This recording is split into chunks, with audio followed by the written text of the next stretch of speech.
Good afternoon दोस्तों। चलिए शुरू करते हैं।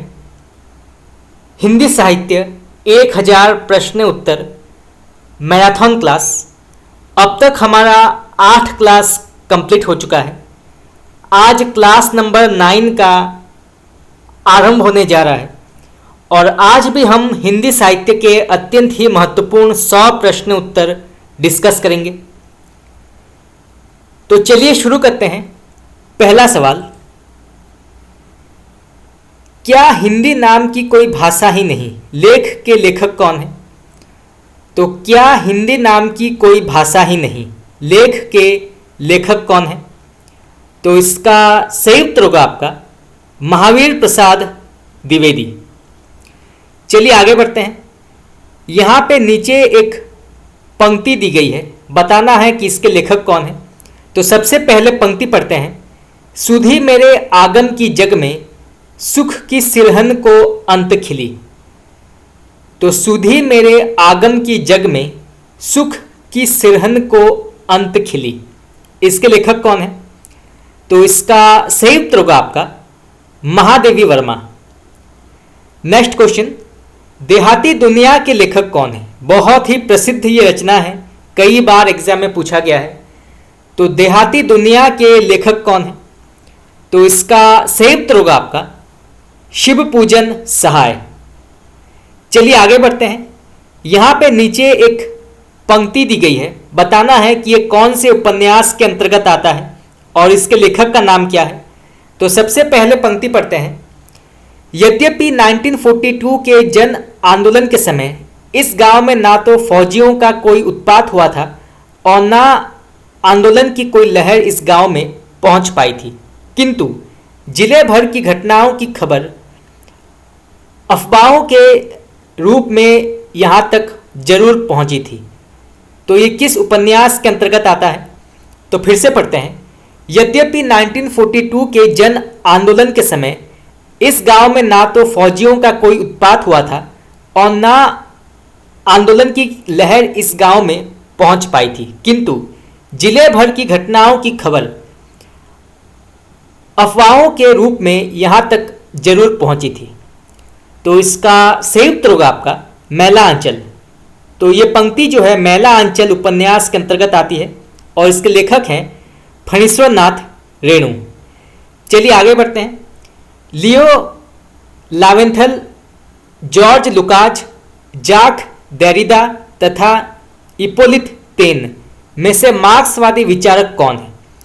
तो इनमें से मार्क्सवादी विचारक के अंतर्गत कौन आते हैं? तो इसका सही उत्तर होगा आपका जॉर्ज लुकाच। ये मार्क्सवादी विचारक के अंतर्गत आते हैं, तो आप इसको नोट कर सकते हैं। चलिए आगे बढ़ते हैं।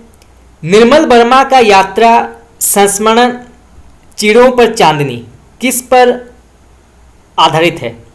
तो निर्मल वर्मा का यात्रा संस्मरण चिड़ों पर चांदनी किस पर आधारित है? तो इसका सही उत्तर होगा आपका यूरोप प्रवास। तो चिड़ों पर चांदनी जो है ये यूरोप प्रवास पर केंद्रित है, तो आप इसको नोट कर सकते हैं। चलिए आगे बढ़ते हैं। अछूत की शिकायत कविता का प्रकाशन वर्ष क्या है? तो अछूत की शिकायत कविता का प्रकाशन वर्ष क्या है? तो इसका सही उत्तर होगा आपका 1914। और यहाँ से ये भी प्रश्न पूछा जा सकता है कि अछूत की शिकायत ये किस प्रकार के साहित्य रूप या किस प्रकार के साहित्य विधा के अंतर्गत आती है? तो ये कविता के अंतर्गत आती है। चलिए आगे बढ़ते हैं। उपन्यास जैसे वे दिन, लाल पसीना, लेकिन दरवाजा तथा निर्वासन में से किसका संबंध अप्रवासी जीवन से है? तो वे दिन, लाल पसीना, लेकिन दरवाजा तथा निर्वासन में से किसका संबंध अप्रवासी जीवन से है? तो इसका सही उत्तर होगा आपका लाल पसीना। तो ये उपन्यास जो है ये अप्रवासी जीवन पर केंद्रित है। चलिए आगे बढ़ते हैं।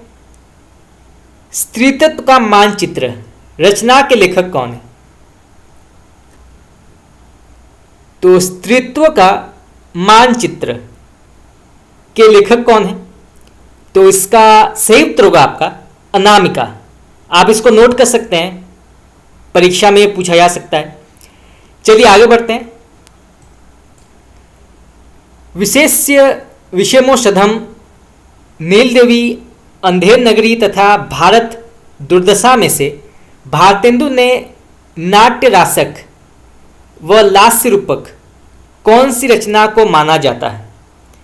तो इन सभी नाटकों में से कौन सा जो है नाट्य रासक या लास्य रूपक के अंतर्गत आता है? तो इसका सही उत्तर होगा आपका भारत दुर्दशा। चलिए आगे बढ़ते हैं। नाटक बाल भगवान, जलता हुआ रथ, कोर्ट मार्शल तथा सबसे उदास कविता नाटक में से जातिवाद की समस्या को किसमें उठाया गया है? तो नाटक बाल भगवान, जलता हुआ रथ, कोर्ट मार्शल तथा सबसे उदास कविता नाटक में से जातिवाद की समस्या को किस नाटक के माध्यम से उठाया गया है? तो इसका सही उत्तर होगा आपका कोर्ट मार्शल। तो आप इसको नोट कर सकते हैं। चलिए आगे बढ़ते हैं। बेन जॉनसन के नाटक वाल्पोनी या दी फॉक्स का हिंदी रूपांतर रामेश्वर प्रेम का नाटक है। तो इनमें से वो कौन है जिन्होंने कि बेन जॉनसन के नाटक दी फॉक्स का हिंदी रूपांतरण किया था? तो वो है रामेश्वर प्रेम। और उसका नाम क्या है? तो इसका सही उत्तर होगा आपका लोमड़वेश। तो दी फॉक्स का हिंदी अनुवाद है लोमड़वेश और इसके लेखक हैं रामेश्वर प्रेम। तो यहाँ से जो है दो प्रकार के प्रश्न पूछे जा सकते हैं और ये नाटक विधा के अंतर्गत आती है। चलिए आगे बढ़ते हैं। अधिकार का रक्षक, बहने, सूखी डाली तथा तौलिए एकांकी में से संयुक्त परिवार की समस्या को किसमें उठाया गया है? बहुत ही महत्वपूर्ण प्रश्न है, आप इसको नोट कर सकते हैं। तो फिर से पढ़ते हैं। अधिकार का रक्षक, बहने, सूखी डाली तथा तौलिए एकांकी में से संयुक्त परिवार की समस्या को किसमें उठाया गया है? तो इसका सही उत्तर होगा आपका सूखी डाली। चलिए आगे बढ़ते हैं। बायोग्राफिया लिटरेरिया का प्रकाशन वर्ष क्या है? तो बायोग्राफिया लिटरेरिया का प्रकाशन वर्ष क्या है? तो इसका सही उत्तर होगा आपका 1817, 1817। चलिए आगे बढ़ते हैं।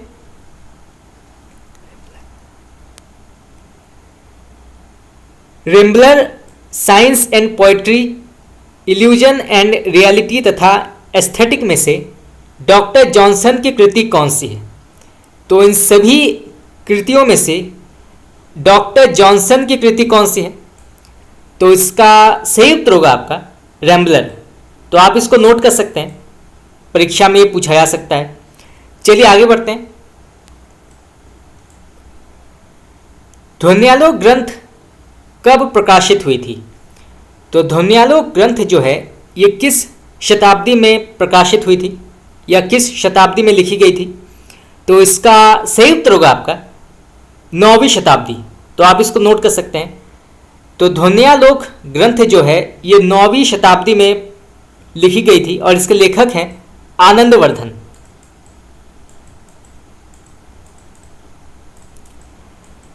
चलिए आगे बढ़ते हैं। सौंदर्य की वस्तुगत सत्ता होती है, इसीलिए यह शुद्ध सौंदर्य नाम की कोई चीज नहीं होती। तो यह कथन किसका है? तो फिर से पढ़ते हैं। सौंदर्य की वस्तुगत सत्ता होती है, इसीलिए यह शुद्ध सौंदर्य नाम की कोई चीज नहीं होती। यह कथन किसका है? तो इसका सही उत्तर होगा आपका डॉक्टर रामविलास शर्मा। तो आप इसको नोट कर सकते हैं। चलिए आगे बढ़ते हैं। रचनाकाल की दृष्टि से सही क्रम क्या है? तो यहाँ पे नीचे कुछ रचनाओं के नाम दिए गए हैं, बताना है कि इसका सही अनुक्रम क्या है या इसका सही रचनाकाल क्या है। तो सबसे पहले आता है जयचंद्र प्रकाश, इसका समय है 12वीं सदी। इसके बाद मृगावती, इसका समय है 1500 ईस्वी। फिर मधुमालती, इसका समय है 1543 ईस्वी। और फिर हंस जवाहिर, इसका समय है 1726 ईस्वी। तो पहले प्रकाशित हुई थी जयचंद्र प्रकाश, फिर मृगावती, फिर मधुमालती और फिर हंस जवाहिर। तो आप इसको नोट कर सकते हैं। चलिए आगे बढ़ते हैं। जन्मकाल की दृष्टि से कवियों का सही अनुक्रम क्या है? तो यहाँ पे नीचे कुछ कवियों के नाम दिए गए हैं और इनको सही तरीके से व्यवस्थित क्रम से बताना है कि सबसे पहले कौन आए थे। तो सबसे पहले आए थे चंदवरदाई। इनका समय है 12वीं सदी। फिर आते हैं जगनिक। इनका समय है 1173 ईस्वी। फिर आते हैं अमीर खुसरो। इनका समय है 1255 से 1315। और फिर आते हैं श्रीधर। इनका समय है 1859 से 1928। तो सबसे पहले आते हैं चंदवरदाई, फिर आते हैं जगनिक, फिर आते हैं अमीर खुसरो और फिर आते हैं श्रीधर। तो आप इसको नोट कर सकते हैं। चलिए आगे बढ़ते हैं। जन्मकाल की दृष्टि से रचनाकारों का सही क्रम क्या है? तो इसका सही उत्तर होगा आपका, पहले आते हैं बिहारी, फिर आते हैं चिंतामणि, फिर मतीराम और फिर घनानंद। बिहारी जो है ये रीतिसिद्ध के अंतर्गत आते हैं। आप इसको नोट कर लीजिए, ये रीतिसिद्ध के अंतर्गत आते हैं। चिंतामणि और मतीराम जो हैं ये रीतिबद्ध के अंतर्गत आते हैं, रीतिबद्ध। और घनानंद जो है ये रीतिमुक्त के अंतर्गत आते हैं। तो आप इसको नोट कर सकते हैं। चलिए आगे बढ़ते हैं। हिंदी साहित्य का इतिहास में आचार्य रामचंद्र शुक्ल ने कृष्ण भक्ति शाखा के कवियों का क्रम क्या प्रस्तुत किया है? तो आचार्य रामचंद्र शुक्ल के अनुसार कृष्ण भक्ति शाखा के कवियों का सही अनुक्रम क्या है? तो इसका सही उत्तर होगा आपका, पहले आते हैं परमानंद दास, फिर आते हैं चतुर्भुज दास, फिर आते हैं छित्र स्वामी और फिर आते हैं गोविंद स्वामी। तो आप इसको नोट कर सकते हैं। पहले आते हैं परमानंद दास, फिर चतुर्भुज दास, फिर छित्र स्वामी और फिर गोविंद स्वामी। चलिए आगे बढ़ते हैं। रचनाकाल के अनुसार विष्णु प्रभाकर के उपन्यासों का सही अनुक्रम क्या है? तो नीचे विष्णु प्रभाकर के कुछ उपन्यासों के नाम दिए गए हैं। इनको सही तरीके से क्रम के अनुसार बताना है कि सबसे पहले कौन सा उपन्यास जो है वो प्रकाशित हुआ था। तो इसका सही उत्तर होगा आपका, पहले प्रकाशित हुई थी ढलती रात। इसका समय है 1951 ईस्वी। फिर प्रकाशित हुई थी स्वप्नमयी। इसका समय है 1956 ईस्वी। फिर प्रकाशित हुई थी कोई तो। इसका समय है 1980। और फिर प्रकाशित हुई थी अर्धनारीश्वर। इसका समय है 1992। तो सबसे पहले प्रकाशित हुई थी ढलती रात, फिर स्वप्नमयी, फिर कोई तो और फिर अर्धनारीश्वर। चलिए आगे बढ़ते हैं। कथाकारों का जन्मकाल के आधार पर सही अनुक्रम क्या है? तो नीचे कुछ लेखकों का नाम दिए गए हैं, तो इनको सही अनुक्रम करके बताना है कि सबसे पहले कौन आते हैं जन्मकाल के अनुसार। तो सबसे पहले आते हैं विष्णु प्रभाकर। इनका जन्मकाल है 21 जून 1912 या 1911। इसके अंतर्गत आते हैं विष्णु प्रभाकर।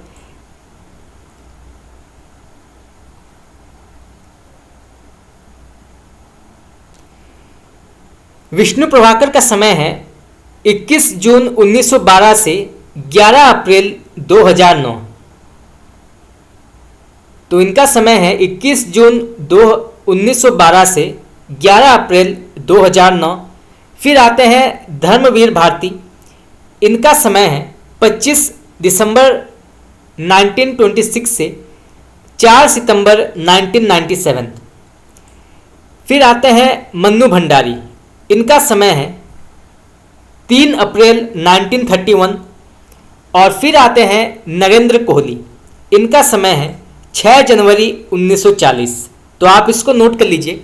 कई बार जो है परीक्षाओं में कवियों के या लेखकों के जन्मकाल के बारे में पूछा जाता है। जैसे मुंशी प्रेमचंद का जन्मकाल क्या है? तो उनका जन्मकाल है 1880 से 1936। इसी प्रकार जो है कई बार प्रश्न पूछा जाता है, तो इसे जानना आवश्यक है। चलिए आगे बढ़ते हैं। रचनाकाल के अनुसार उपन्यासों का सही अनुक्रम क्या है? तो यहाँ पे नीचे कुछ उपन्यासों के नाम दिए गए हैं, तो इनको सही तरीके से अनुक्रम करना है। तो सबसे पहले प्रकाशित हुई थी नूतन ब्रह्मचारी, इसका समय है 1886। फिर प्रकाशित हुई थी अध खिला फूल, इसका समय है 1907। फिर प्रकाशित हुई थी सेवा सदन, इसका समय है 1919। और फिर बूंद और समुद्र, इसका प्रकाशन समय है 1956। तो सबसे पहले प्रकाशित हुई थी नूतन ब्रह्मचारी, फिर अध खिला फूल, फिर सेवा सदन और फिर बूंद और समुद्र। चलिए आगे बढ़ते हैं। रचनाकाल के अनुसार कहानी संग्रहों का सही अनुक्रम क्या है? तो यहाँ पे नीचे कुछ कहानी संग्रहों के नाम दिए गए हैं, इनको सही तरीके से व्यवस्थित करना है। तो सबसे पहले आता है सतह से उठता आदमी, इसका समय है 1957। फिर प्रकाशित हुई थी ये तेरे प्रतिरूप, इसका समय है 1961। फिर प्रकाशित हुई थी भूख के 3 दिन, इसका समय है 1965।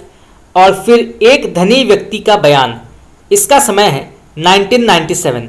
तो सबसे पहले प्रकाशित हुई थी सतह से उठता आदमी, फिर ये तेरे प्रतिरूप, फिर भूख के 3 दिन और फिर एक धनी व्यक्ति का बयान। चलिए आगे बढ़ते हैं।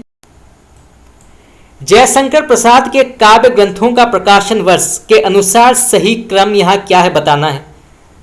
तो सबसे पहले प्रकाशित हुई थी प्रेम पथिक, इसका समय है 1910। इसको आप नोट कर लीजिए, ये कई बार पूछा गया है कि प्रेम पथिक के लेखक कौन है। तो इसके लेखक हैं जयशंकर प्रसाद और इसका प्रकाशन वर्ष है 1910। फिर प्रकाशित हुई थी झरना, इसका समय है 1918। फिर आंसू, इसका समय है 1926। और फिर प्रकाशित हुई थी लहर, इसका समय है 1935। तो सबसे पहले प्रेम पथिक, फिर झरना, फिर आंसू और फिर लहर। चलिए आगे बढ़ते हैं। काव्य ग्रंथों का प्रकाशन वर्ष के अनुसार सही क्रम क्या है बताना है। तो यहाँ पे नीचे कुछ काव्य ग्रंथों के नाम दिए गए हैं, तो इनको सही तरीके से जो है प्रकाशन वर्ष के अनुसार व्यवस्थित करना है। तो सबसे पहले प्रकाशित हुई थी युगांत, इसका समय है 1936 1936। फिर प्रकाशित हुई थी स्वर्णधूलि, इसका समय है 1947 1947। फिर लोकायतन, इसका समय है 1964। और फिर प्रकाशित हुई थी सत्यकाम, इसका समय है 1975। तो सबसे पहले प्रकाशित हुई थी युगांत, फिर स्वर्णधूलि, फिर लोकायतन और फिर सत्यकाम। चलिए आगे बढ़ते हैं। प्रकाशन वर्ष के अनुसार पुस्तकों का सही अनुक्रम क्या है? तो यहाँ पे नीचे कुछ पुस्तकों के नाम दिए गए हैं, तो इनको सही तरीके से क्रम के अनुसार बताना है। तो सबसे पहले प्रकाशित हुई थी मध्यकालीन बोध का स्वरूप, इसका समय है 1970, ये 1970 में प्रकाशित हुई थी। फिर हिंदी साहित्य और संवेदना का विकास, हिंदी साहित्य और संवेदना का विकास, ये प्रकाशित हुई थी 1986 में। फिर हिंदी साहित्य का दूसरा इतिहास, ये प्रकाशित हुई थी 1996 में। और फिर हिंदी साहित्य का आधा इतिहास, इसका प्रकाशन समय है 2003।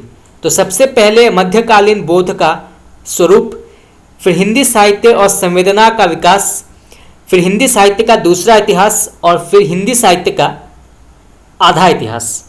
चलिए आगे बढ़ते हैं। कालक्रम की दृष्टि से नाटकों का सही अनुक्रम क्या है? तो यहाँ पे नीचे कुछ नाटकों के नाम दिए गए हैं, इनको सही तरीके से व्यवस्थित करना है। तो सबसे पहले प्रकाशित हुई थी त्रिशंकु, इसका समय है 1973। फिर प्रकाशित हुई थी आला अफसर, इसका समय है 1979। फिर प्रकाशित हुई थी भूख आग है, इसका समय है 1998। और फिर प्रकाशित हुई थी विषवंश, इसका समय है 1999। चलिए आगे बढ़ते हैं। प्रकाशन वर्ष की दृष्टि से ग्रंथों का सही अनुक्रम क्या है? तो यहाँ पे नीचे कुछ पाश्चात्य ग्रंथों के नाम दिए गए हैं, तो इनको सही तरीके से जो है व्यवस्थित करना है। तो सबसे पहले प्रकाशित हुई थी एस्थेटिक, इसका समय है 1902। फिर प्रकाशित हुई थी द सेक्रेड वुड, इसका समय है 1920। फिर प्रकाशित हुई थी प्रैक्टिकल क्रिटिसिज्म, इसका समय है 1929। और फिर प्रकाशित हुई थी रिवॉल्यूशन, इसका समय है 1966। तो आप इसको नोट कर सकते हैं। चलिए आगे बढ़ते हैं। प्रकाशन वर्ष की दृष्टि से आलोचना ग्रंथों का सही अनुक्रम क्या है? तो यहाँ पे नीचे कुछ आलोचना ग्रंथों के नाम दिए गए हैं, तो इनको सही तरीके से जो है अनुक्रम करना है। तो सबसे पहले प्रकाशित हुई थी कालिदास की निरंकुशता, इसका समय है 1911, ये 1911 को प्रकाशित हुई थी। फिर रस मीमांसा, इसका समय है 1950। फिर शुद्ध कविता की खोज, ये प्रकाशित हुई थी 1966 में। और फिर महावीर प्रसाद द्विवेदी और हिंदी नवजागरण, ये प्रकाशित हुई थी 1977 में। ये प्रश्न कई बार पूछा गया है, तो आप इसको नोट कर सकते हैं। महावीर प्रसाद द्विवेदी और हिंदी नवजागरण, ये कब प्रकाशित हुई थी? तो ये हुई थी 1977 में। और रस मीमांसा, ये प्रकाशित हुई थी 1950 में। चलिए आगे बढ़ते हैं। यहाँ पे मिलान करना है सूची 1 को सूची 2 के साथ। सूची 1 में सिद्धांतों के नाम दिए गए हैं और सूची 2 में सिद्धांतकारों के नाम, तो इनको मिलान करना है। तो सबसे पहले आता है द्वैत। तो द्वैत के प्रवक्ता हैं मध्वाचार्य। फिर आता है द्वैताद्वैत, ये निम्बार्काचार्य के अंतर्गत आता है। फिर शुद्धाद्वैत, ये वल्लभाचार्य के अंतर्गत आता है। और फिर विशिष्टाद्वैत, ये रामानुजाचार्य के अंतर्गत आता है। तो आप इसको नोट कर सकते हैं, परीक्षा में ये पूछा जा सकता है। चलिए आगे बढ़ते हैं। यहाँ पे भी आपको मिलान करना है सूची 1 को सूची 2 के साथ। सूची 1 में रचनाकारों के नाम दिए गए हैं और सूची 2 में रचनाओं के नाम। तो कौन सा रचना किस रचनाकार के अंतर्गत आता है, ये बताना है। तो सबसे पहले द्वादश यश, इसके लेखक कौन है? तो इसके लेखक हैं चतुर्भुज दास। फिर राग गोविंद, तो राग गोविंद के लेखक हैं मीराबाई। फिर युगल शतक, इसके लेखक हैं श्रीभट्ट। और फिर अनेकार्थक मंजरी, इसके लेखक हैं नंददास। तो द्वादश यश के लेखक हैं चतुर्भुज दास, राग गोविंद के लेखक हैं मीराबाई, युगल शतक के लेखक हैं श्रीभट्ट और अनेकार्थक मंजरी के लेखक हैं नंददास। चलिए आगे बढ़ते हैं। यहाँ पे पहले सूची में ग्रंथों के नाम दिए गए हैं और दूसरे सूची में लेखकों के नाम, तो इनको मिलान करना है। तो सबसे पहले आता है हित तरंगिणी, बहुत ही प्रसिद्ध ग्रंथ है, कई बार एग्जाम में पूछा गया है। तो हित तरंगिणी के लेखक कौन है? तो इसके लेखक हैं कृपाराम। फिर सुदामा चरित्र, इसके लेखक कौन है? सुदामा चरित्र, तो इसके लेखक हैं नरोत्तम दास। फिर माधवानल कामकंदला, इसके लेखक हैं आलम।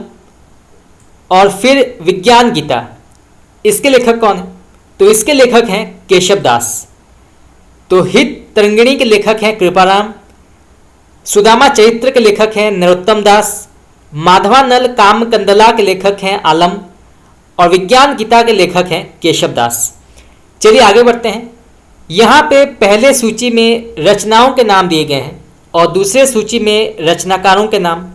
तो सबसे पहले अर्धकथानक, इसके लेखक कौन है?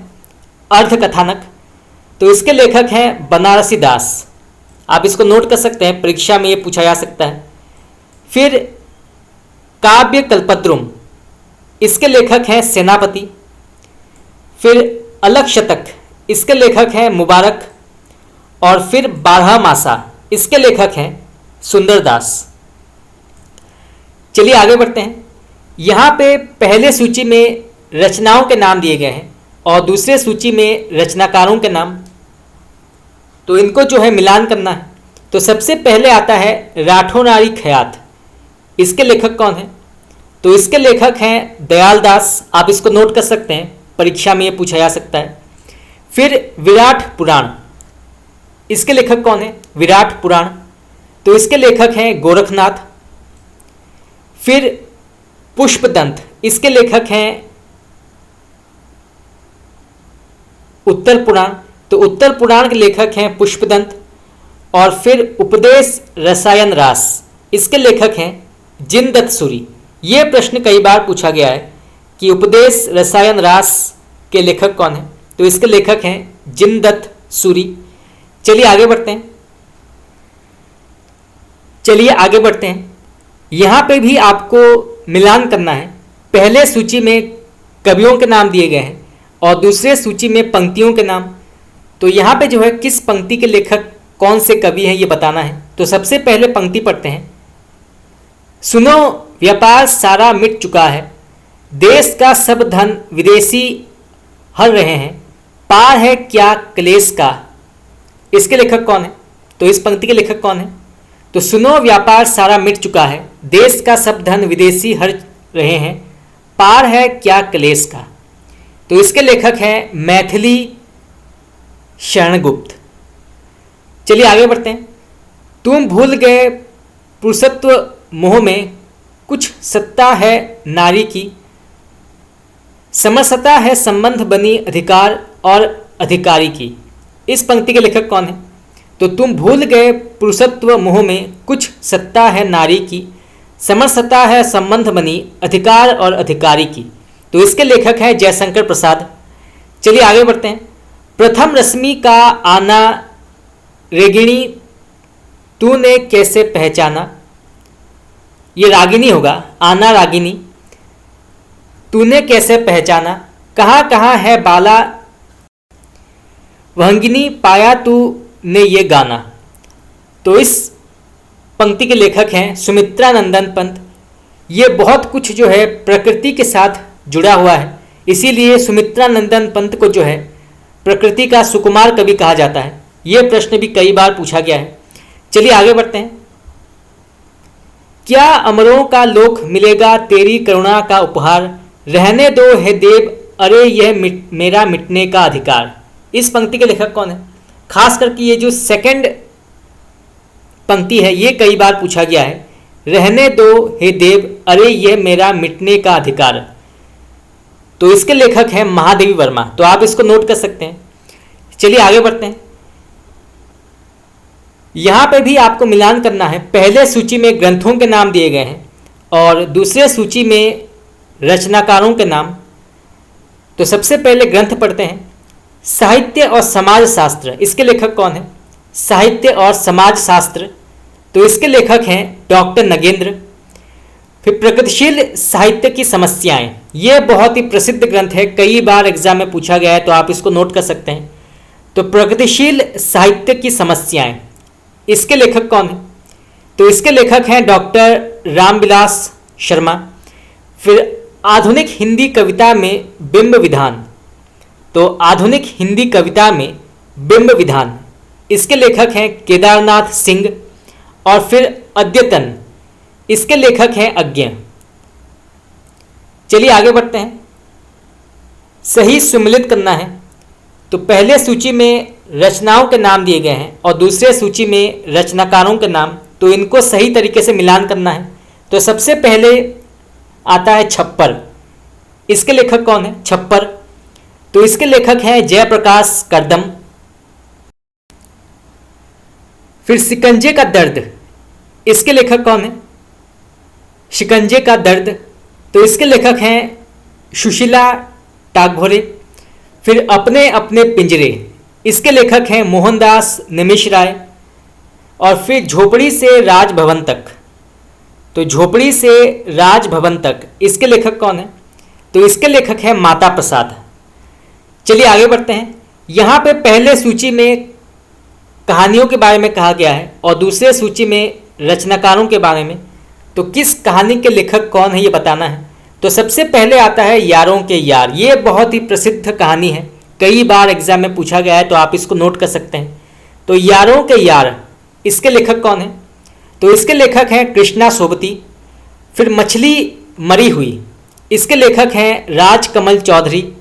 फिर सपाट चेहरे वाला आदमी, सपाट चेहरे वाला आदमी, इसके लेखक हैं दूधनाथ सिंह। और फिर कोसी का घटवार, इसके लेखक कौन है? कोसी का घटवार, तो इसके लेखक हैं शेखर जोशी। चलिए आगे बढ़ते हैं। यहां पे सही सुमिलित करना है। तो पहले सूची में संवाद पंक्ति के बारे में कहा गया है और दूसरे सूची में नाटकों के बारे में।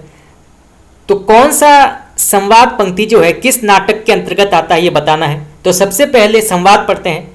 मैंने भावना में भावना का वर्णन किया है, ये किस नाटक के अंतर्गत आता है? तो मैंने भावना में भावना का वर्णन किया है, तो ये आषाढ़ का एक दिन के अंतर्गत आता है। फिर अधिकार सुख कितना मादक और सारहीन है, ये बहुत ही प्रसिद्ध पंक्ति है, कई बार एग्जाम में पूछा गया है, तो आप इसको नोट कर सकते हैं ये संवाद को कि अधिकार सुख कितना मादक और सारहीन है। तो ये लिया गया है स्कंदगुप्त नाटक से। फिर समझदारी आने पर यौवन चला जाता है, जब तक माला गूंथी जाती है फूल कुम्हला जाते हैं, ये किस नाटक के अंतर्गत आता है? तो समझदारी आने पर यौवन चला जाता है, जब तक माला गूंथी जाती है फूल कुम्हला जाते हैं, तो ये लिया गया है चंद्रगुप्त नाटक से। और फिर नारी का आकर्षण पुरुष को पुरुष बनाता है और उसका अपकर्षण उसे गौतम बुद्ध, तो ये किस नाटक के अंतर्गत आता है? तो ये आता है लहरों के राजहंस के अंतर्गत। तो ये सभी संवाद जो हैं ये कभी ना कभी परीक्षा में पूछे गए हैं, तो आप इसको नोट कर सकते हैं। चलिए आगे बढ़ते हैं। स्वयंभू, सरहपाद, पुष्पदंत तथा गोरखनाथ में से महापंडित राहुल सांस्कृतायन ने हिंदी का पहला कवि किसे माना है? यह प्रश्न भी कई बार पूछा गया है। तो स्वयंभू, सरहपा, पुष्पदंत तथा गोरखनाथ में से राहुल सांस्कृतायन ने हिंदी का पहला कवि किसे माना है? तो इसका सही उत्तर होगा आपका सरहपा। चलिए आगे बढ़ते हैं। यहां पे एक पंक्ति दी गई है, बताना है कि इसके लेखक कौन है। संदेश रहु सविथ रहु पई मई कणहु न जाई, तो इस पंक्ति के लेखक कौन है? तो इसका सही उत्तर होगा आपका अद्यहमाणा। चलिए आगे बढ़ते हैं। कबीर की अपेक्षा खुसरो का ध्यान बोलचाल की भाषा की ओर अधिक था, ये कथन किसका है? ये भी बहुत ही प्रसिद्ध कथन है, कई बार एग्जाम में पूछा गया है, तो आप इसको नोट कर सकते हैं। तो कबीर की अपेक्षा खुसरो का ध्यान बोलचाल की भाषा की ओर अधिक था, तो ये कथन किसका है? तो इसका सही उत्तर होगा आपका आचार्य रामचंद्र शुक्ल। चलिए आगे बढ़ते हैं। वैराग्य संदीपनी, कृष्णा गीतावली, हनुमचरित तथा पार्वती मंगल ग्रंथों में से तुलसीदास की रचना कौन सी नहीं है? तो वैराग्य संदीपनी, कृष्ण गीतावली, हनुमचरित तथा पार्वती मंगल में से तुलसीदास की रचना कौन सी नहीं है? तो इसका सही उत्तर होगा आपका हनुमचरित। बाकी वैराग्य संदीपनी, कृष्ण गीतावली और पार्वती मंगल इसके लेखक हैं गोस्वामी तुलसीदास। चलिए आगे बढ़ते हैं। जायसी पहले कवि है सूफी बाद में, ये कथन किसका है? ये प्रश्न भी कई बार पूछा गया है। तो जायसी पहले कवि हैं सूफी बाद में, तो ये कथन किसका है? तो ये लिखा है विजयदेव नारायण शाही ने। चलिए आगे बढ़ते हैं। यहाँ पे एक पंक्ति दी गई है, बताना है कि इसके रचयिता कौन है। तो सबसे पहले पंक्ति पढ़ते हैं। जसोदा कहा कहो हो बात, तुम्हारे सूत के कर्तव्य मुँह पे कहे नहीं जात, तो इसके लेखक कौन है? तो जसोदा कहा कहो हो बात, तुम्हारे सूत के कर्तव्य मुँह पे कहे नहीं जात, तो इसके लेखक हैं चतुर्भुज दास। चलिए आगे बढ़ते हैं। अधर मधुरता कठिनता कुछ तीक्ष्णता त्योर, रस कवित परिकल्पता जाने रसिक न और। उक्त दोहे द्वारा काव्य रसिक को परिभाषित किया गया है। तो इसके लेखक कौन है? फिर से पढ़ते हैं। अधर मधुरता कठिनता कुछ, तीक्ष्णता त्योर, रस कवित परिपक्वता जाने रसिक ना और। तो इसका सही उत्तर होगा आपका भिखारी दास। चलिए आगे बढ़ते हैं। स्वच्छंदता सामाजिकता नैव्यक्तिकता तथा ऐतिहासिकता में से रीतिमुक्त कविता की विशेषता कौन सी है? तो स्वच्छंदता सामाजिकता नैव्यक्तिकता तथा ऐतिहासिकता में से रीतिमुक्त कविता की विशेषता कौन सी है? तो इसका सही उत्तर होगा आपका स्वच्छंदता। ये रीति मुक्त के अंतर्गत आती है। चलिए आगे बढ़ते हैं। एकांत संगीत रचना के लेखक कौन है? तो एकांत संगीत रचना के लेखक कौन है? तो इसका सही उत्तर होगा आपका हरिवंश राय बच्चन। नेक्स्ट क्वेश्चन, दुखिनी बाला नाटक के लेखक कौन है? तो दुखिनी बाला नाटक के लेखक कौन है? तो इसके लेखक हैं राधा कृष्णदास और ये नाटक विधा के अंतर्गत आती है दुखिनी बाला। तो यहाँ से जो है दो प्रकार के प्रश्न पूछे जा सकते हैं। और रीतिमुक्त की विशेषता स्वच्छंदता, इसका कारण यह है कि रीतिमुक्त में किसी प्रकार के बंधन नहीं थे। जितने भी रीतिमुक्त के कवि थे वो स्वच्छंद रूप से काव्य लिखते थे, तो इसीलिए जो है इसे रीतिमुक्त कहा जाता है और इसकी विशेषता है स्वच्छंदता। चलिए आगे बढ़ते हैं। प्रेम पच्चीसी, प्रेम द्वादशी, मोहब्बत की राहें तथा सप्त सरोज में से प्रेमचंद का कहानी संग्रह कौन सा नहीं है? तो प्रेम पच्चीसी, प्रेम द्वादशी, मोहब्बत की राहें तथा सप्त सरोज में से प्रेमचंद का कहानी संग्रह कौन सा नहीं है?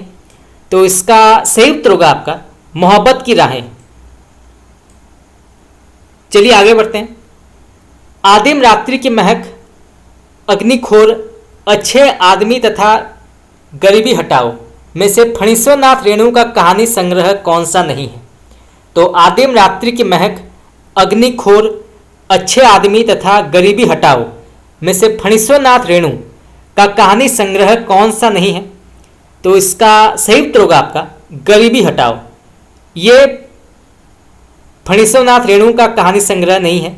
बाकी आदिम रात्रि की महक, अग्निखोर और अच्छे आदमी, इसके लेखक हैं रेणु। चलिए आगे बढ़ते हैं। मृणाल किस उपन्यास का प्रमुख पात्र है?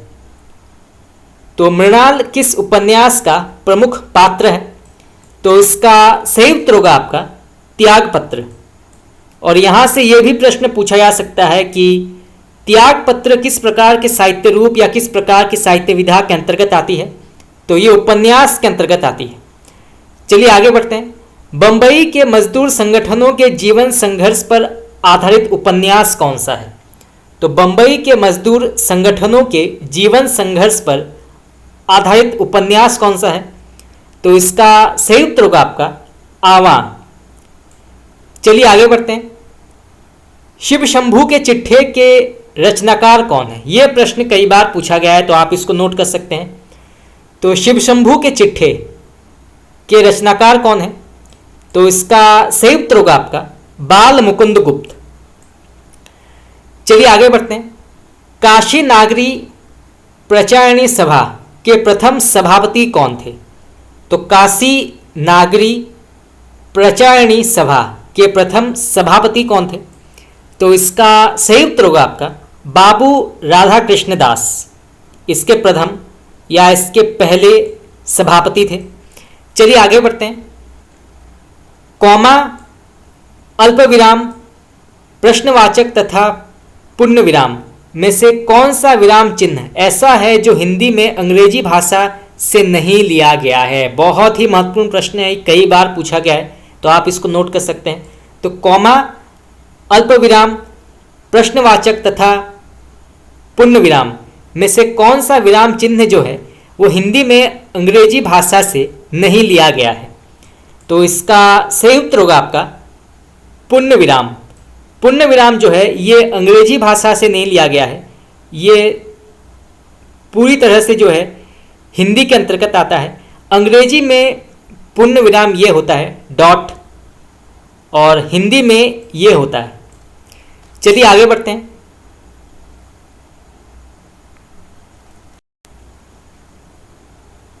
पार्श्वक,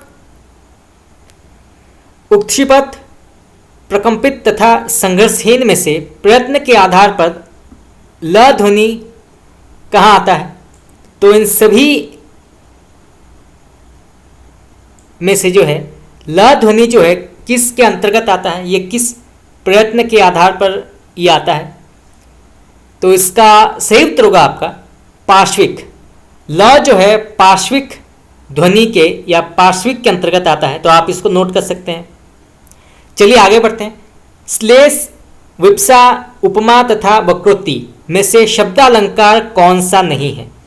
तो श्लेष, विप्सा, उपमा और वक्रोक्ति में से शब्दालंकार कौन सा नहीं है? तो इसका सही उत्तर होगा आपका उपमा। उपमा जो है ये शब्दालंकार के अंतर्गत नहीं आता है। चलिए आगे बढ़ते हैं। रस सूत्र की व्याख्या करते हुए अभिव्यक्तिवाद की स्थापना किसने की थी? ये प्रश्न भी कई बार पूछा गया है। तो रस सूत्र की व्याख्या करते हुए अभिव्यक्तिवाद की स्थापना किसने की थी? तो इसका सही उत्तर होगा आपका अभिनव गुप्त। चलिए आगे बढ़ते हैं। प्रकाशन वर्ष के अनुसार रचनाओं का सही अनुक्रम क्या है? तो नीचे कुछ रचनाओं के नाम दिए गए हैं, तो इनको सही तरीके से अनुक्रम करके बताना है कि कौन सा पहले प्रकाशित हुआ था। तो सबसे पहले प्रकाशित हुई थी श्रावकाचार, इसका समय है 933 ईस्वी। फिर प्रकाशित हुई थी भरतेश्वर बाहुबली रास। तो भरतेश्वर बाहुबली रास जो है इसका प्रकाशन समय है 1184। फिर प्रकाशित हुई थी चंदन बाला रास, इसका समय है 1200 ईस्वी। और फिर रेवंती गिरी रास, इसका समय है 1231 ईस्वी। तो सबसे पहले श्रावकाचार, फिर भरतेश्वर बाहुबली रास, फिर चंदन बाला रास और फिर रेवंती गिरी रास। चलिए आगे बढ़ते हैं। अलंकार संप्रदाय से संबंध अलंकार ग्रंथों का सही काल क्रम कौन सा है? तो इसका सही उत्तर होगा आपका पहले प्रकाशित हुई थी काव्यालंकार, इसका समय है 7वीं शताब्दी। फिर काव्यालंकार सार संग्रह, इसका समय है 8वीं शताब्दी। फिर अलंकार सर्वस्व, इसका समय है 12वीं शताब्दी। और फिर अलंकार कौस्तुभ, इसका समय है 17वीं से 18वीं शताब्दी के बीच में। तो पहले काव्यालंकार, फिर काव्यालंकार सार संग्रह, फिर अलंकार सर्वस्व और फिर अलंकार कौस्तुभ। चलिए आगे बढ़ते हैं। जन्मकाल के अनुसार पाश्चात्य आलोचकों का सही अनुक्रम क्या है? तो जन्मकाल के अनुसार पाश्चात्य आलोचकों का सही अनुक्रम क्या है? तो नीचे कुछ पाश्चात्य आलोचकों के नाम दिए गए हैं, तो इनको जो है सही तरीके से बताना है कि कौन से पहले आते हैं, उसके बाद कौन आते हैं। तो सबसे पहले आते हैं जॉन डाइड्रन, इनका समय है 1631 से 1700 ईस्वी। फिर कॉलरिज, इनका समय है 1772 से 1834। फिर आते हैं मैथ्यू आर्नल्ड, इनका समय है 1822 से 1822 से 1888। और फिर आते हैं क्रोचे, इनका समय है 1866 से 1952 1952। तो पहले जॉन डाइड्रन, फिर कॉलरिज, फिर मैथ्यू आर्नल्ड और फिर क्रोचे, ये सभी जो है पाश्चात्य काव्यशास्त्र के अंतर्गत आते हैं, तो आप इसको नोट कर सकते हैं। चलिए आगे बढ़ते हैं। प्रकाशन वर्ष की दृष्टि से उपन्यासों का सही अनुक्रम बताना है। तो नीचे कुछ उपन्यासों के नाम दिए गए हैं, इनको सही तरीके से व्यवस्थित करना है। तो सबसे पहले प्रकाशित हुई थी घराऊ घटना, इसका समय है 1893 ईस्वी। फिर प्रकाशित हुई थी स्वतंत्र रमा परतंत्र लक्ष्मी। स्वतंत्र रमा परतंत्र लक्ष्मी, इसका समय है 1899 ईस्वी। फिर अद्भुत प्रायश्चित, इसका समय है 1905 ईस्वी। और फिर अंगूठी का नगीना, इसका समय है 1918। तो सबसे पहले प्रकाशित हुई थी घराऊ घटना, फिर स्वतंत्र रमा और परतंत्र लक्ष्मी, फिर अद्भुत प्रायश्चित और फिर अंगूठी का नगीना। चलिए आगे बढ़ते हैं। प्रकाशन वर्ष के अनुसार आत्मकथाओं का सही अनुक्रम क्या है? तो नीचे कुछ आत्मकथाओं का नाम दिया गया है, तो इनको सही तरीके से जो है अनुक्रम करके बताना है। तो सबसे पहले प्रकाशित हुई थी अपने अपने पिंजरे, इसका समय है 1995। फिर प्रकाशित हुई थी जूठन, इसका समय है 1997। फिर प्रकाशित हुई थी मुर्दहिया, इसका समय है 2010। और फिर सिकंजे का दर्द, इसका समय है 2012। तो सबसे पहले अपने अपने पिंजरे, फिर जूठन, फिर मुर्दहिया और फिर शिकंजे का दर्द। चलिए आगे बढ़ते हैं। प्रकाशन वर्ष के अनुसार फणीसोनाथ रेणु के उपन्यासों का सही अनुक्रम क्या है? यह प्रश्न कई बार पूछा गया है, तो आप इसको नोट कर सकते हैं। तो सबसे पहले रेणु जी का जो उपन्यास है वो है मैला आंचल। ये लिखा गया था 1954 में, इसको आप नोट कर लीजिए, ये कई बार पूछा गया है। तो मैला आंचल लिखा गया था 1954 में। इसके बाद परति परिकथा, ये लिखा गया था 1957 में। फिर दीर्घतपा, ये लिखा गया था 1963 में। और फिर जुलूस, ये लिखा गया था 1965 में। तो सबसे पहले मैला आंचल, फिर परति परिकथा, फिर दीर्घतपा और फिर जुलूस। चलिए आगे बढ़ते हैं। प्रकाशन वर्ष के अनुसार कहानी संग्रहों का सही अनुक्रम क्या है? तो नीचे कुछ कहानी संग्रहों के नाम दिए गए हैं, तो बताना है कि इनका सही प्रकाशन वर्ष क्या है। तो सबसे पहले प्रकाशित हुई थी फांसी, इसका समय है 1929 1929। फिर बिखरे मोती, इसका समय है 1932 1932। फिर सतमी के बच्चे, ये प्रकाशित हुई थी 1935 में 1935। और फिर दो बांके, ये प्रकाशित हुई थी 1936 में। तो फांसी, बिखरे मोती, सतमी के बच्चे और फिर दो बांके। चलिए आगे बढ़ते हैं। जन्मकाल के अनुसार कवियों का सही अनुक्रम क्या है? तो नीचे कुछ कवियों के नाम दिए गए हैं, तो बताना है कि सबसे पहले कौन आते हैं जन्मकाल के अनुसार। तो सबसे पहले आते हैं सियाराम शरणगुप्त, इनका समय है 1895 से 1963। फिर आते हैं सोहनलाल द्विवेदी, इनका समय है 1906 से 1988। फिर आते हैं श्याम नारायण पांडेय, इनका समय है 1907 से 1991। और फिर आते हैं रामधारी सिंह दिनकर, इनका समय है 1908 से 1974। तो इसको आप नोट कर लीजिए, परीक्षा में पूछा जा सकता है। खास करके रामधारी सिंह दिनकर के बारे में कई बार पूछा जाता है कि इनका जन्मकाल क्या है। चलिए आगे बढ़ते हैं। प्रकाशन वर्ष के अनुसार पत्र पत्रिकाओं का सही अनुक्रम क्या है? तो नीचे कुछ पत्र पत्रिकाओं के बारे में कहा गया है, तो इनको सही तरीके से जो है व्यवस्थित करके लिखना है। तो सबसे पहले प्रकाशित हुई थी हरिश्चंद्र मैगजीन, इसका समय है 1873 ईस्वी। इसके बाद प्रकाशित हुई थी आनंद कादम्बिनी, इसका समय है 1881 ईस्वी। फिर नागरी प्रचायणी, ये प्रकाशित हुई थी 1897 में। और फिर प्रकाशित हुई थी सरस्वती, ये प्रकाशित हुई थी 1900 में। तो सबसे पहले हरिश्चंद्र मैगजीन, फिर आनंद कादम्बिनी, फिर नागरी प्रचायणी और फिर सरस्वती। चलिए आगे बढ़ते हैं। यहाँ पे सही सुमिलित करना है। तो सूची 1 में रचनाओं के नाम दिए गए हैं और सूची 2 में रचनाकारों के नाम। तो सबसे पहले आता है जय मयंक जस चंद्रिका, इसके लेखक कौन है?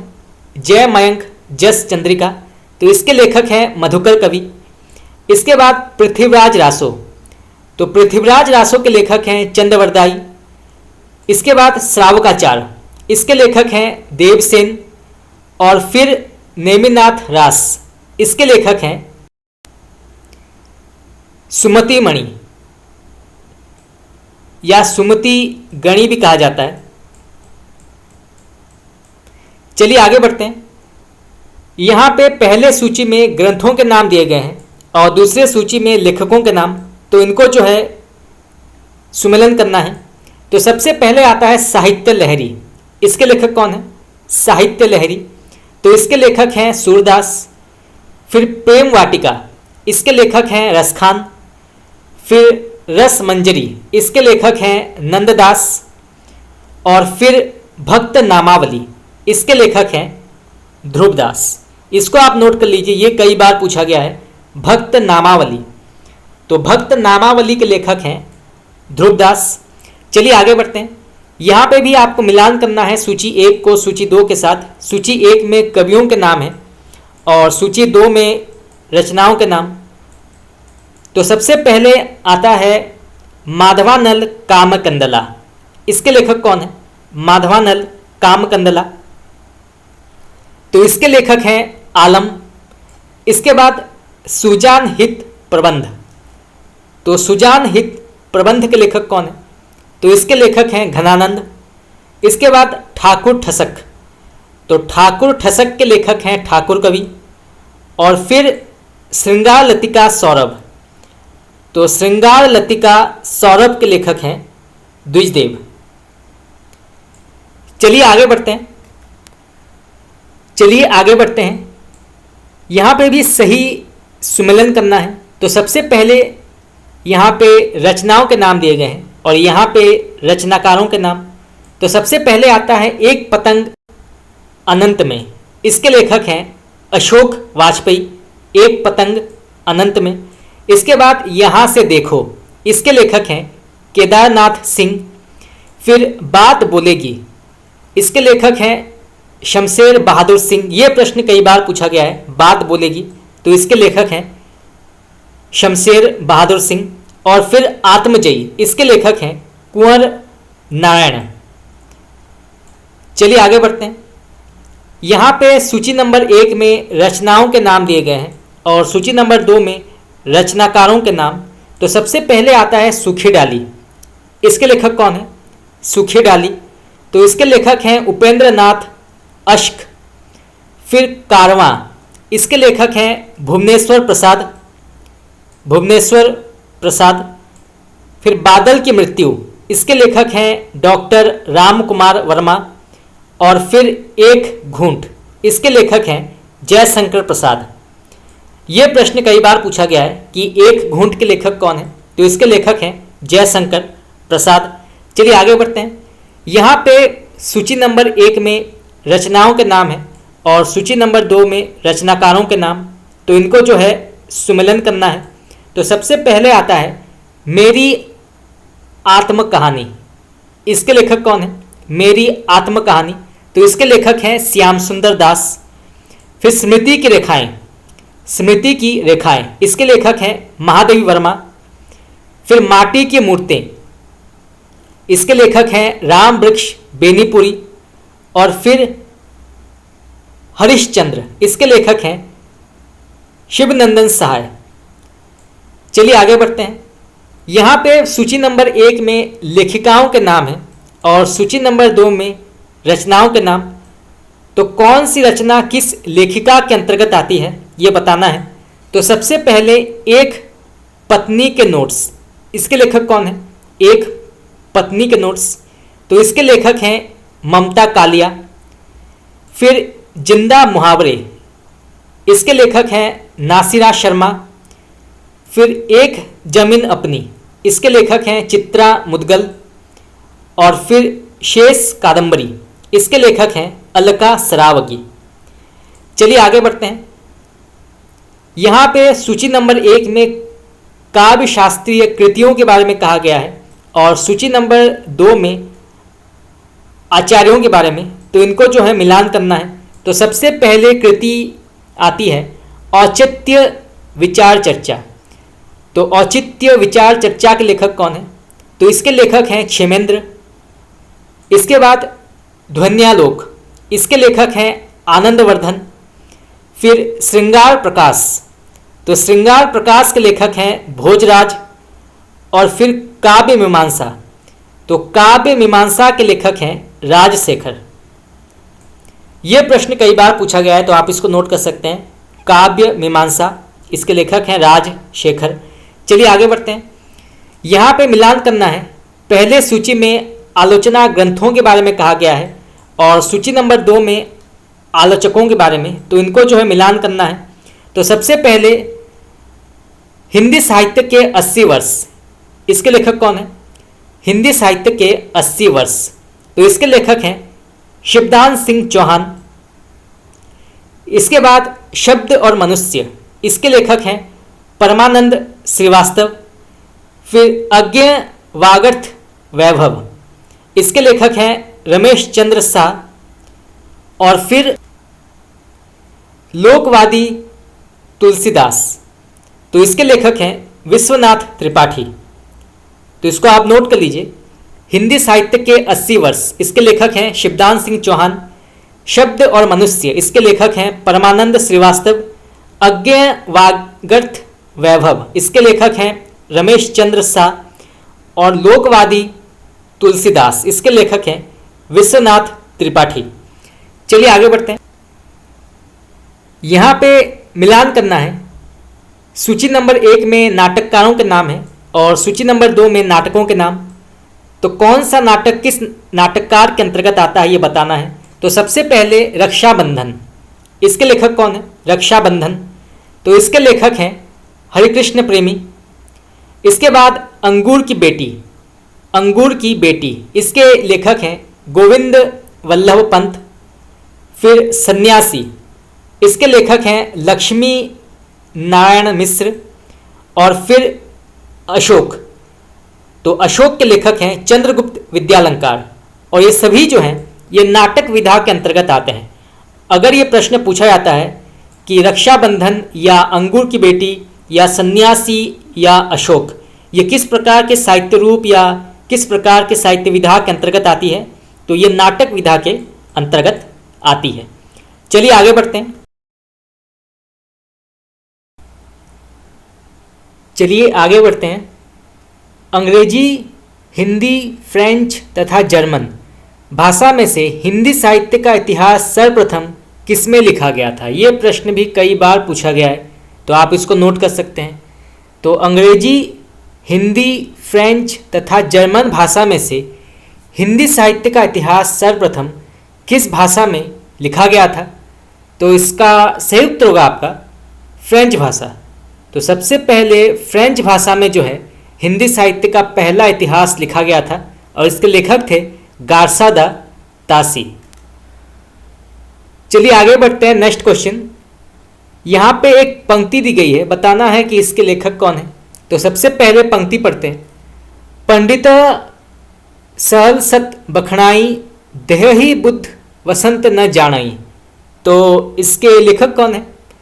तो इसका सही उत्तर होगा आपका सरहपा। चलिए आगे बढ़ते हैं। आध्यात्मिक रंग के चश्मे आजकल बहुत सस्ते हो गए हैं। आचार्य रामचंद्र शुक्ल का ये कथन किससे संबंधित है? तो फिर से पढ़ते हैं। आध्यात्मिक रंग के चश्मे आजकल बहुत सस्ते हो गए हैं। तो ये कथन जो है आचार्य रामचंद्र शुक्ल किसके लिए कह रहे हैं? तो इसका सही उत्तर होगा आपका विद्यापति। मैथिली हिंदी में रचित गद्य की पहली पुस्तक कौन सी है? ये प्रश्न भी कई बार पूछा गया है। तो मैथिली हिंदी में रचित गद्य की पहली पुस्तक कौन सी है? तो इसका करेक्ट आंसर होगा आपका वर्ण रत्नाकर। चलिए आगे बढ़ते हैं। राजमती नायिका किस ग्रंथ के अंतर्गत आती है? तो राजमती नायिका जो है ये किस ग्रंथ के अंतर्गत आती है? तो इसका सही उत्तर होगा आपका बिसल देव रासो। नेक्स्ट क्वेश्चन, शाश्वती डायरी के लेखक कौन है? तो शाश्वती डायरी के लेखक कौन है? तो इसका सही उत्तर होगा आपका अज्ञ। काव्य कृतियों गीत गोविंद टीका, प्रेम तत्व निरूपण राग गोविंद तथा नरसिंह जी का मायरा में से मीराबाई की रचना कौन सी नहीं है? तो इनमें से मीराबाई की रचना कौन सी नहीं मानी जाती? तो इसका सही उत्तर होगा आपका प्रेम तत्व निरूपण। ये जो है ये मीराबाई की रचनाओं के अंतर्गत नहीं आता है। बाकी काव्य कृतियाँ जैसे गीत गोविंद टीका, राग गोविंद और नरसिंह जी का मायरा, इसके लेखक हैं मीराबाई। चलिए आगे बढ़ते हैं। रीतिकालीन कवियों जैसे बिहारी घनानंद देव तथा पद्माकर में से अपनी कविताओं में ऋतुओं और त्योहारों के साथ जीवन को खूबसूरती के साथ किसने मिलाया है? तो फिर से पढ़ते हैं। रीतिकालीन कवियों जैसे बिहारी घनानंद देव तथा पद्माकर में से अपनी कविताओं में ऋतुओं और त्योहारों के साथ जीवन को खूबसूरती के साथ मिलाने का कार्य किसने किया है? तो इसका सही उत्तर होगा आपका पद्माकर। नेक्स्ट क्वेश्चन, कविकुल कल्पतरु भाव विलास भवानी विलास तथा अष्टयाम में से देव की रचना कौन सी नहीं है? तो कविकुल कल्पतरु भाव विलास भवानी विलास तथा अष्टयाम में से देव की रचना कौन सी नहीं है? तो इसका सही उत्तर होगा आपका कविकुल कल्पतरु। इसके लेखक हैं चिंतामणि। बाकी भाव विलास भवानी विलास और अष्टयाम इसके लेखक हैं देव। चलिए आगे बढ़ते हैं। सूर समाना चंद में दहूं किया घर एक, ये किसकी काव्य पंक्ति है? तो सूर समाना चंद में दहूं किया घर एक, तो इसके लेखक हैं कबीरदास। चलिए आगे बढ़ते हैं। रास पंचादही किस छंद में लिखी गई है? तो रास पंचादही जो है ये किस छंद में लिखी गई है? तो इसका सही उत्तर होगा आपका रोला छंद में। चलिए आगे बढ़ते हैं। प्रकृति के नाना रूपों के साथ केशव के हृदय का सामंजस्य कुछ भी न था, यह कथन किसका है? तो प्रकृति के नाना रूपों के साथ केशव के हृदय का सामंजस्य कुछ भी ना था, यह कथन किसका है? तो ये कहा है आचार्य रामचंद्र शुक्ल ने। आचार्य रामचंद्र शुक्ल का ये मानना था कि केशव दास में कवि हृदय नहीं है। ये भी प्रश्न कई बार पूछा जाता है कि किस कवि में जो है कवि हृदय नहीं माना जाता, तो वो है केशव दास। चलिए आगे बढ़ते हैं। यहाँ पे एक पंक्ति दी गई है, बताना है कि इसके लेखक कौन है। चलिए आगे बढ़ते हैं। यहाँ पे एक पंक्ति दी गई है, तो पहले पंक्ति पढ़ते हैं। हमन है इश्क मस्ताना हमन को होशियारी क्या, रहे आज़ाद या जग में हमन दुनिया से यारी क्या। तो ये काव्य पंक्ति का रचयिता कौन है? बहुत ही प्रसिद्ध पंक्ति है, तो इसका सही उत्तर होगा आपका कबीरदास। तो कबीरदास की बहुत ही प्रसिद्ध ये पंक्ति है, तो आप इसको नोट कर सकते हैं, परीक्षा में ये पूछा जा सकता है। चलिए आगे बढ़ते हैं। हिंदू मग पर पाँव न राखियो का बहुते जो हिंदी भाकियो, तो इसके लेखक कौन है? ये किस भाषा में लिखा गया है? तो इसका सही उत्तर होगा आपका अवधी भाषा में। तो ये अवधी भाषा में लिखा गया है ये पंक्ति। चलिए आगे बढ़ते हैं। एक तनी हुई रस्सी है जिस पर मैं नाचता हूँ, ये पंक्ति किस रचनाकार की है? बहुत ही प्रसिद्ध ये पंक्ति है, कई बार परीक्षा में पूछा गया है। तो एक तनी हुई रस्सी है जिस पर मैं नाचता हूँ, तो इस पंक्ति के लेखक कौन है? तो इसका सही उत्तर होगा आपका अज्ञेय। चलिए आगे बढ़ते हैं। युगधारा के रचयिता कौन है? तो युगधारा के रचयिता कौन है? तो इसका सही उत्तर होगा आपका नागार्जुन। शब्द जादू है मगर क्या यह समर्पण कुछ भी नहीं, इन पंक्तियों के रचनाकार कौन है? तो शब्द जादू है मगर क्या यह समर्पण कुछ नहीं है, ये किसने लिखा है? तो इसका सही उत्तर होगा आपका अज्ञेय। चलिए आगे बढ़ते हैं। बीती विभावरी जागरी अंबर पनघट में डूबो रही ताराघट उषा नागरी। तो उपयुक्त पंक्तियां जयशंकर प्रसाद के काव्य संग्रह में संकलित हैं, तो फिर से पढ़ते हैं। बीती विभावरी जागरी अंबर पनघट में डूबो रही ताराघट उषा नागरी। तो ये काव्य संग्रह जो है या ये जो पंक्ति है ये किस काव्य संग्रह के अंतर्गत आती है? तो इसका सही उत्तर होगा आपका लहर। तो ये लहर काव्य संग्रह के अंतर्गत आती है और इसके लेखक हैं जयशंकर प्रसाद। तो यहाँ से जो है 2 प्रकार के प्रश्न पूछे जा सकते हैं। चलिए आगे बढ़ते हैं। अंधा कुआं नाट्य कृति के लेखक कौन है? तो अंधा कुआं नाट्य कृति के लेखक कौन है? तो इसका सही उत्तर होगा आपका लक्ष्मी नारायण लाल। तो इसके लेखक हैं लक्ष्मी नारायण लाल। तो फ्रेंड्स आज के लिए इतना ही। आज हमने कुछ और महत्वपूर्ण 100 हिंदी साहित्य के प्रश्न उत्तर डिस्कस किए और इसी के साथ जो है हमारा पार्ट 9 यहाँ पे समाप्त हुआ। कल हम पार्ट 10 की शुरुआत करेंगे और कल हमारा अंतिम क्लास है ये संपूर्ण मैराथन का। कल संपूर्ण 1000 प्रश्न उत्तर हमारा कंप्लीट हो जाएगा और इसी के साथ जो बाकी के प्रश्न उत्तर हैं वो भी हम जो है सॉल्व करेंगे। तो आज के लिए इतना ही। अगर आप लोगों को अच्छा लगा क्लास तो आप मुझे बता सकते हैं कमेंट करके। आपका बहुत बहुत धन्यवाद।